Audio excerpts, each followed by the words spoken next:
Order! Order! You are an incorrigible delinquent at times. Behave yourself, man!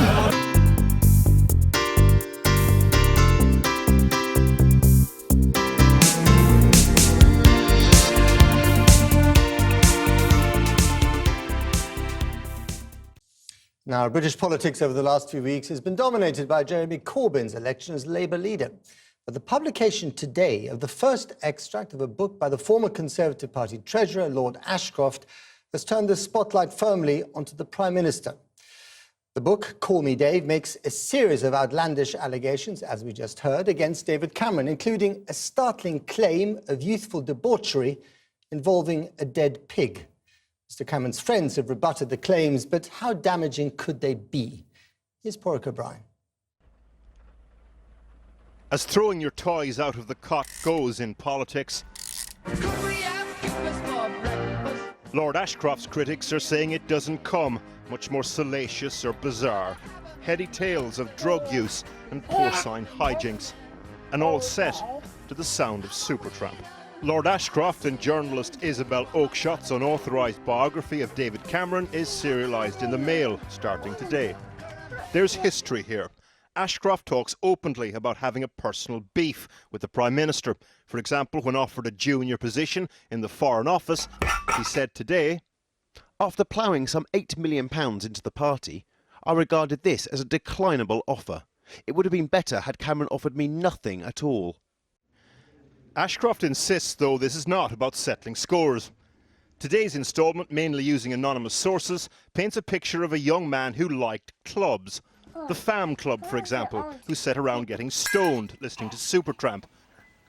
Then there was the Hedonist Fancy Dress Club, where it's claimed a bizarre incident occurred involving a young Cameron and a pig's head.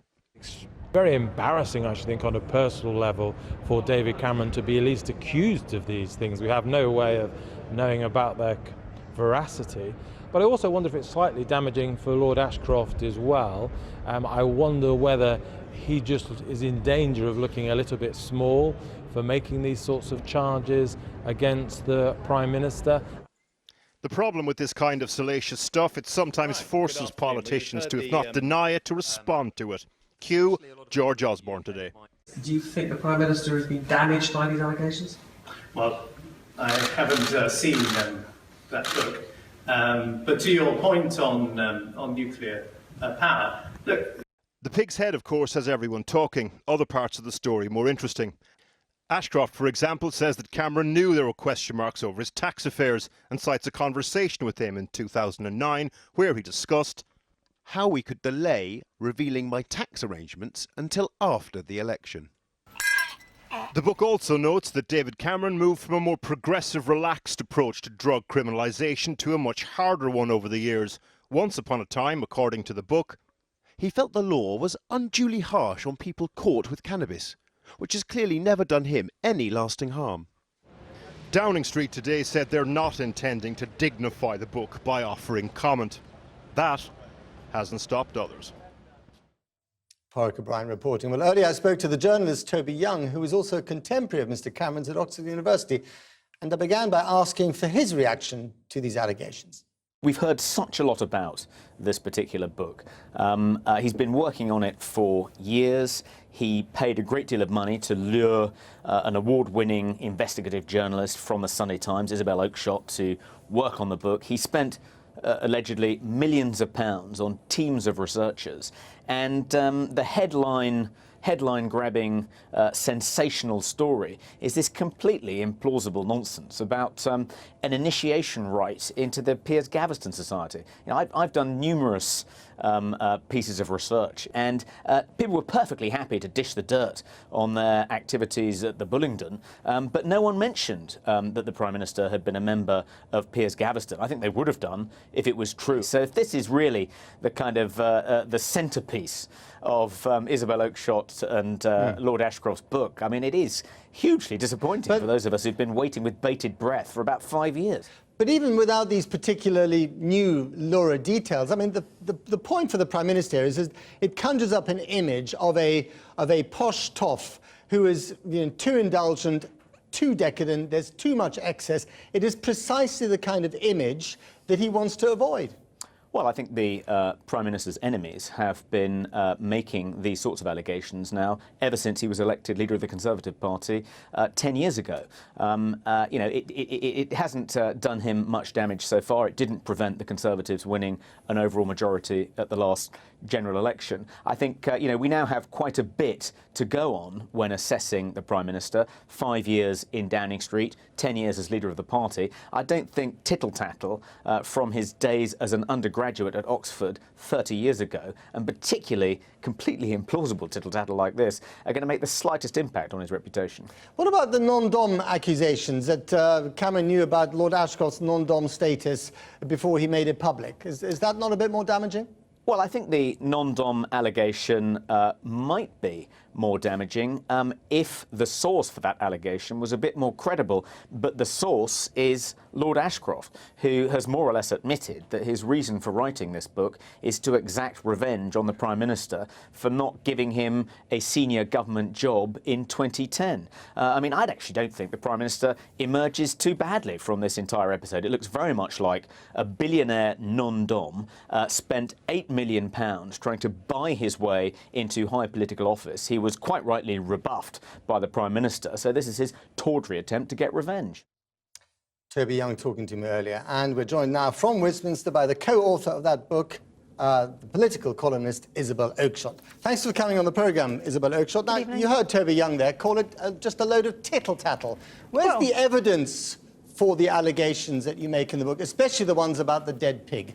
Well, may I just say that I thought that Toby Young's set of comments were absolutely ridiculous and riddled with the sort of inaccuracies that if I had peddled them out in this book, he would be the first to criticise. First of all, I have not been working on this book for the last 5 years. It's 18 months. Secondly, Lord Ashcroft did not spend millions of pounds on teams of researchers.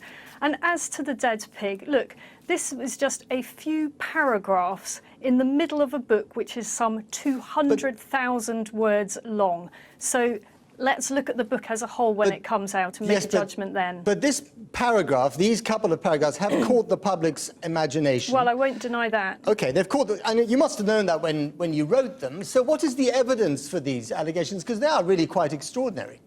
Well, first of all, let's be clear that this is not Lord Ashcroft and myself making these allegations. But you printed them in your book. Well, give me a chance to respond here. This story first came to us via a respected Tory MP who is a contemporary of David Cameron's at Oxford University. Now, when we first heard the story, we assumed it was a joke. That source continued to repeat those allegations on a number of subsequent occasions. Now, we couldn't get to the bottom of that source's allegation, so we merely reported the account that the source gave us. And it's up to other people to decide whether they give it any credibility or not. So what I would add is that the fact that anyone even thinks this is remotely plausible owes a great deal to the fact that David Cameron was undisputably in the Bullingdon Club, which is another club known for its excesses. Well, that's a matter of fact. But, I mean, the fact is that you just had one source that repeated this over and over again. You were happy to see it published in a book. Tell me honestly, would you have been happy, well, would your editors of the Sunday Times have been happy to publish this sort of stuff in their newspaper? Well, that's an entirely hypothetical question. It's a fair one, though, isn't it? I don't think that that's particularly worth responding to. We're very careful about the way we worded the story, and as I say, it's up to people to decide whether they think it's true or not. We don't say whether we believe it to be true. OK, but I mean, we know that Lord Ashcroft has said in the past that he had beef with David Cameron. He has sort of hinted at the fact that he had a bit of an axe to grind with him.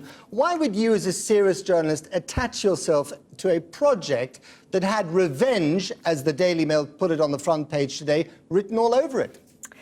Well, I'm not responsible for the Daily Mail headlines, although I'm delighted with the level and cover of the coverage that they've given us today. Lord Ashcroft was very clear with me right from the start that this would be an objective biography. And when it comes out, I am really confident that nobody fair-minded could read it and describe it as a hatchet job or anything that is other than even-handed. The preface where Lord Ashcroft sets out the background to the nature of his relationship with Cameron is just the preface. We wanted to deal with that head on, and that's what we did. OK, Isabel Oakshott, thanks very much. Nasty of late. I mean, some awful things thrown at the new Labour leadership. And also today, sort of lewd allegations of linking Cameron with pigs and the rest of it. I mean, what do you... But it is turning very nasty. Well, I don't think I'm in any position to comment on the revelations in the book about David Cameron. I think, though, you know, if I can perhaps make him feel better, he's entertained the whole country on a dreary Monday morning, so there's got to be something in that. Actually, though, there is one, put aside all of the lewd and salacious allegations that I have no knowledge of the truth or otherwise of them, but there was one serious allegation this morning that I think perhaps he does have to answer, and that was the one about the fact, allegedly, he knew about Lord Ashcroft's non-dom status much earlier than he admitted to knowing about it. So that's one that perhaps shouldn't be allowed to just disappear into the ether with some of the more lewd ones. Nicola Sturgeon, thank you for talking to us. Thank you. I've been getting